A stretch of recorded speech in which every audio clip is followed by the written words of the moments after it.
welcome to Contact Y. Today our program goes outdoors. In our main story, we meet a special group of young people. Let me introduce you to some of them. This is Kian Hui, Suryani, Freddie and Alderman. They're part of a small community in Singapore that's trying to reach out. And we'll be finding out more about them later. Alright, that means stay tuned. But before that, a look at our last program. In Straight Talk, we discussed ways of attracting young people into politics. And one of the points raised was that tertiary students aren't speaking up openly. Now, producer Chia Chi Kong spent a few days at the NUS, the NTI and the Singapore Polytechnic to find out why.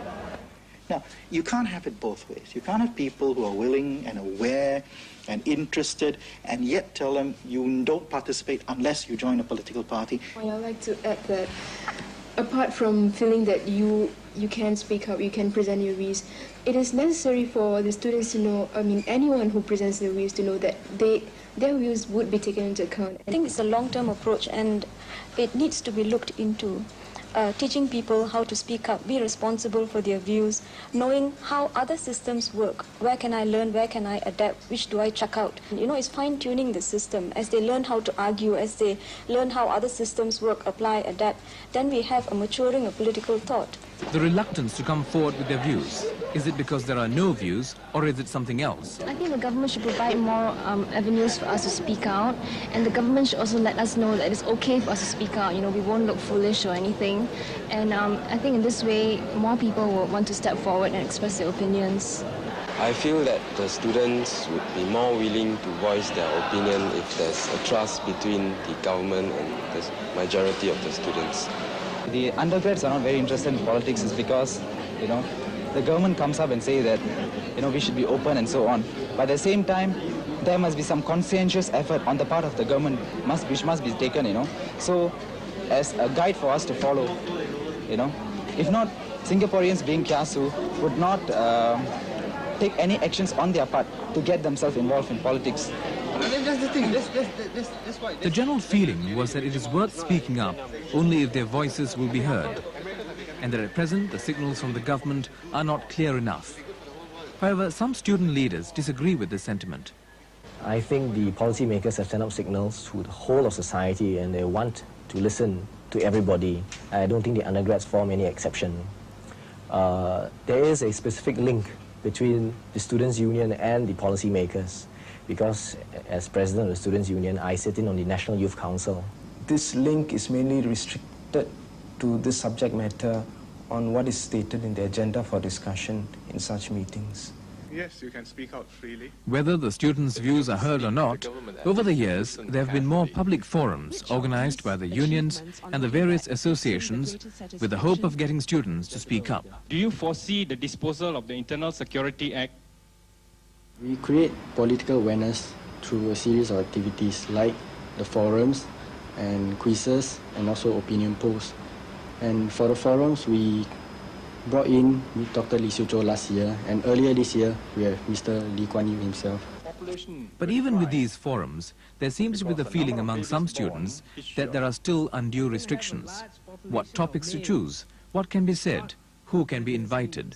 How valid is this? We do not really have rules as such, but we normally point out to them it should not be a political rally. And secondly, we warn them that they should not be made use by anybody or any organization. The Vice-Chancellor of the NUS, Professor Lim Pin, points out that there are hardly any rules to restrict undergraduates from organizing forums, rallies or talks in NUS. However, undergraduates should be careful not to allow themselves to be used to persuade others to a certain way of thinking or further any political motives.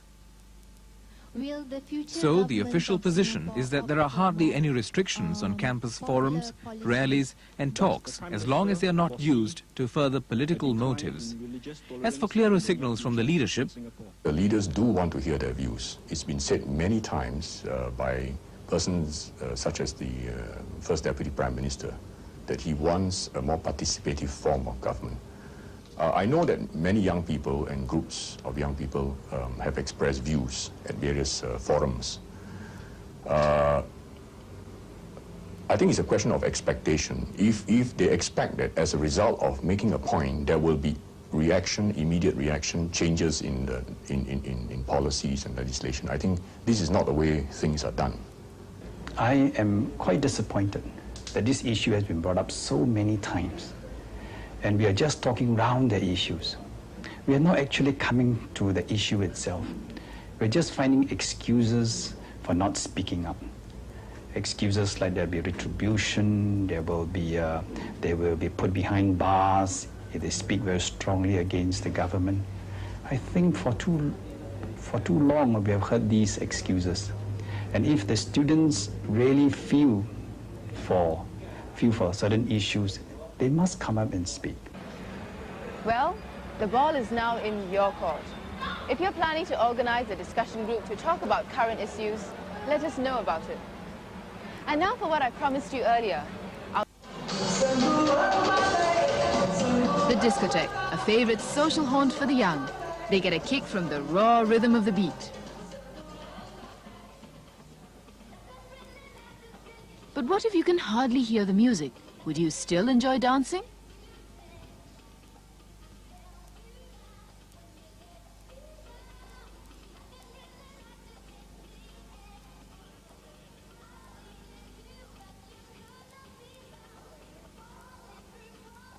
Deaf people can hear sounds.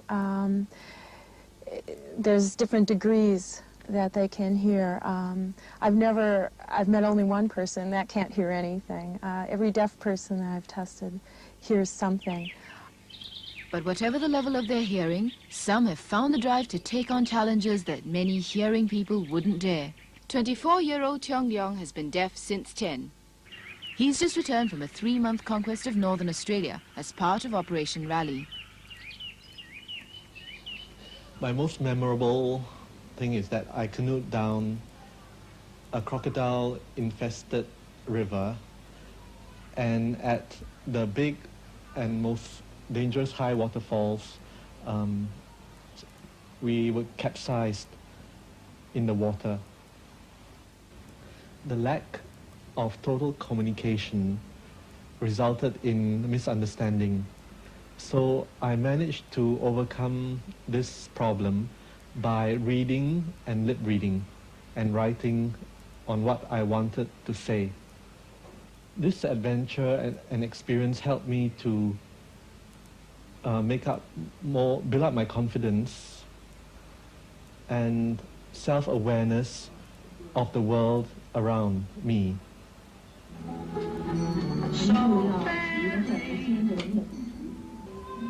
But ironically, while Tiong Leong took the rough and tumble of the expedition in his stride, back home, he feels isolated and helpless in his own home. He can't listen to the radio, he can't watch TV. Like Tiong Leong, many deaf youth try to break out of their isolation at home by seeking companionship outside. Several places like YMCA McDonald's, Centrepoint and Far East Plaza have become regular meeting places for the hearing impaired. I know that many deaf come here for contact and to mix around with other people, and hearing people want to join us and are interested. So I know about this, and I teach sign language to them because we live far away and it's difficult to contact them. So we come here and we know that a lot of deaf will come here on Saturdays. Deaf always talk and learn and integrate and mix and grow and communicate and improve themselves. And we talk about the future and enjoyment with others here. And when they're together, they find intimacy through the use of colloquial signing methods. The deaf community usually uses colloquial signing, but in schools we teach sign exact English. So an example would be, I love you, that's full, and I love you, which is short. Such colloquial signing methods are part of the deaf culture, a private code of conduct within their own community. Because of that, the deaf prefer their own company. And this is particularly so when it comes to dating. However, there are some couples like David and Ai Hua who are perfectly comfortable with each other in spite of David's deafness. He's working as a store hand in NTUC. Then I went there shopping, then maybe by being courteous, he smiled at me. So my first impression was he was quite friendly. I needed to bother her, so I wrote to her and asked for a phone number. The content was, excuse me, may I know your name? I hope to be your friend. Do you mind that? Then I say, I don't mind. So I give him my name and my telephone number. At first, we just write notes. Then as time goes on, we write on our hands. No need to carry paper all along already. Then slowly he teach me the sign languages. Such a happy meeting of minds isn't common, largely because many have misconceptions about the deaf. One common notion is they can't speak. Judy Ho, deaf since 10, has this to say. Society itself is ignorant about deafness, and they can learn something from people who have experience being deaf, and that way they can be able to relate to deaf people and learn from them. And if they want to integrate, they can they need to have a lot of patience to learn how to communicate with signs. And integration can only come with understanding. The best way is perhaps to allow for intermingling at a young age. Mount Vernon Secondary School has a long tradition of integrating deaf children into their normal classes. Today there are 38 hearing-impaired pupils here. And to help interaction, the other students in the school are encouraged to learn sign language. 4 specially trained teachers join the classes for lessons whenever possible to sign for the deaf students. And to further help them in their work, a kind of buddy system is implemented. So how do the hearing pupils feel about having deaf students in their school? They are also human beings, you see. So only that they are handicapped and they can't hear. But the first time we come here, we felt very pitiful for them, you know. We when they come around to ask for help, then we really pity them and just say, no. But then as 1 year has gone already, then now I don't pity them because I think they are very independent. Integration is better. Why? Because I have the opportunity of making friends. When I met a girly friend, we talk fine. When I talk after 10, I feel lonely. They want to go and talk to other girls, left me alone.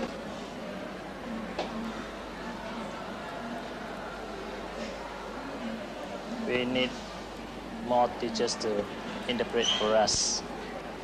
I think initially, when you teach, you feel rather conscious that here you have, true hearing impaired students, and that you wonder because, in a way, you are handicapped because I don't sign the language. You see, perhaps that one should slow down and to ensure that, her buddy could sign to her, and that, the pace is sufficiently so for her to keep up, with the signing. The deaf are not intellectually inferior. They have equal intellectual faculties. But what is lacking in Singapore is that we don't have enough resource teachers and interpreters to help the deaf in their studies at all educational levels. And as the experience of Mount Vernon shows, schools are perhaps the best place to start building up the confidence of the deaf, to help them realize their full potential. At the same time, hearing students will get to understand their deaf friends better, to accept them for what they are and not what they lack. But again, the effort at integration shouldn't stop here.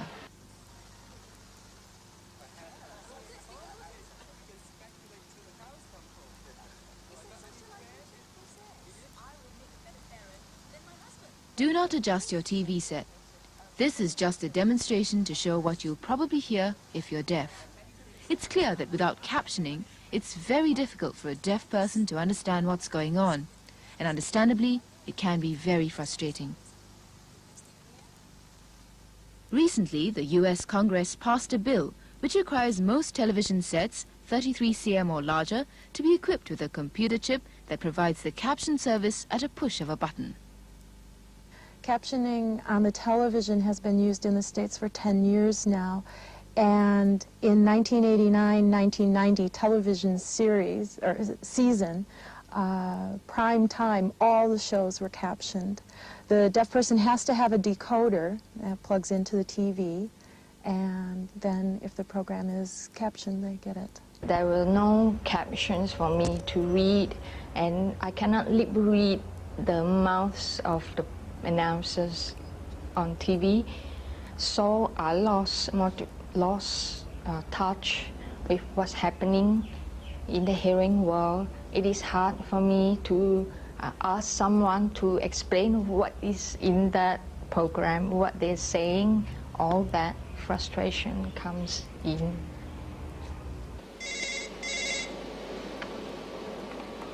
This machine is called a TDD, or telecommunication device for the deaf. Two parties who have the device can communicate using a keyboard. Having TDDs in places like police stations and hospitals is very important. Unfortunately, we don't have it at present. As a result, it's virtually impossible for a deaf person to call for help in an emergency.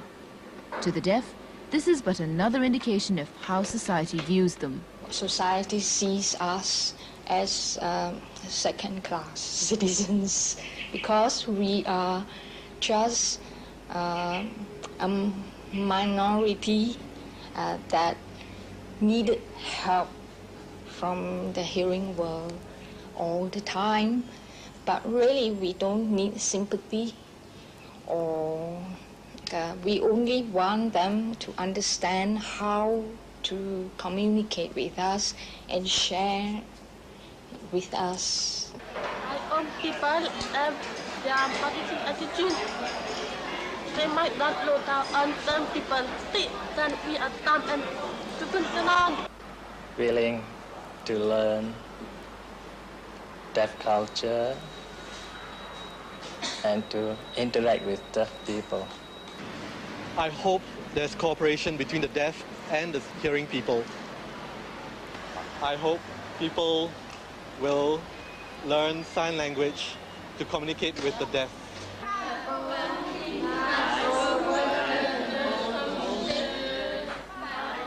But in spite of the apparent lack of support, the deaf are trying their best to tune into the rest of society, to fit in. But the question is, who should take the initiative? Should it be up to the deaf to lip read and learn to speak in order to reach out? Or is it up to the rest of society to learn signing in order to communicate with them?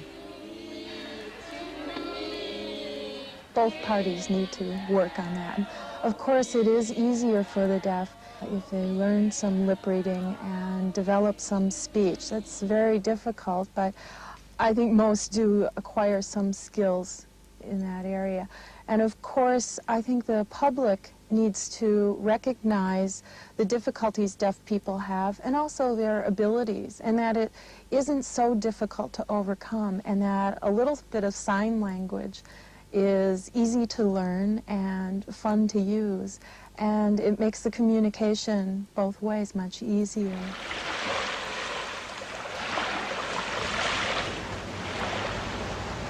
The sound of everyday life.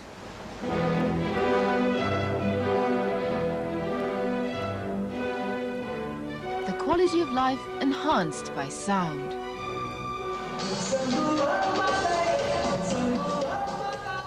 These are simple pleasures denied the hearing impaired. Although the number of deaf cases has been on the decline, there will always be a group of people with hearing problems. They just want to be accepted by the rest of society. They want us to understand their disability and not pity them for it. If you would like to take the initiative and learn how to talk in sign language, this book, Sign for Singapore, will help you. Or you could join a course on sign language. Phone the Singapore Association for the Deaf for details. The number 344-8274. 344-8274. We'll break now for the commercials. Coming up, a look at what's happening on an island off mainland Singapore. Singapore